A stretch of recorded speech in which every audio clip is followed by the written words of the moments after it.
My name's Gareth Thomson, and as part of the Sprung Festival 2017, I played the role of Michael in Anything to Declare.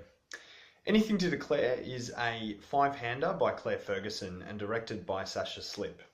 The play follows five characters who are caught in an airport lounge during a rain delay, waiting for their delayed flight. It's about going to a new place, about leaving an old place, or about returning home. And the motivations, the attachments to identity and the vulnerabilities that underpin that exciting but precarious decision and the actioning of it. My character Michael is a 25-year-old corporate sales executive, and he's struggling with his work-life balance. He's got a new family on the way, and he has to decide whether he's going to follow in his father's footsteps and be a workaholic who never sees his family, or whether he's going to jeopardize his job.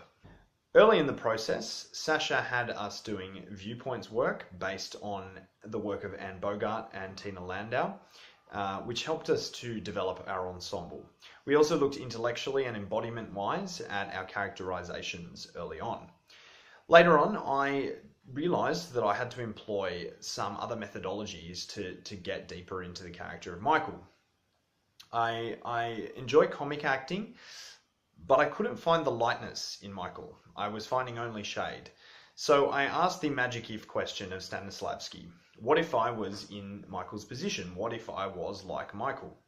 And indeed, I was able to offer some empathy to the character because I have friends who work in the corporate world.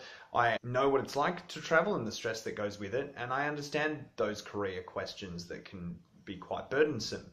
So I was able to offer some empathy to the character early on, but I also knew that that wasn't enough. To get to the truth of the character, which is how I like to act, to find the truth, not just the style, but what is honest about the situation and about him as a person, I decided to employ some questions from practical aesthetics from the work of David Mamet and William H. Macy.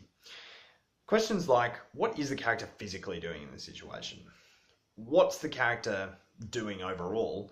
And am I going to act it as if this were the situation? Use an analogous situation to create the style and to create the emotion and the physicality that brings the richness to the scene.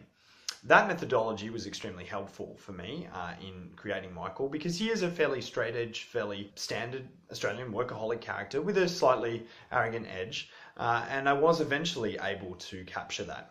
So that was good. It took a while, but we got there. We staged Anything to Declare in a thrust configuration. So we were playing to three audiences, and this is something that Sasha continuously emphasized to us, that we must be consistent in the way that we play to the three audiences. And one of the big struggles was being able to project properly, because we were sitting down for a lot of the time on stage. So our bodies were in suboptimal positions to project properly. So projection exercises at the beginning and an intellectual awareness of our projection throughout our rehearsals was fundamental to making sure that we were capturing all of the audience with our voices. I've got a couple of things that I realized over the process. One is that early mechanical learning of lines is particularly important. The earlier you learn your lines, the faster you can get into the characterization process. Keep hydrated, that's another good point, and bring a good attitude. It can be tough when you're going through the process of taking your craft onto stage. You can really hit a wall, and sometimes it happens towards the end. So bringing a good attitude allows you to push through that barrier. Overall, it's been a great process. I've really enjoyed it, and I've learned a lot, and I encourage others to follow the advice that I've just given early on in the process, and you'll do well with your Sprung.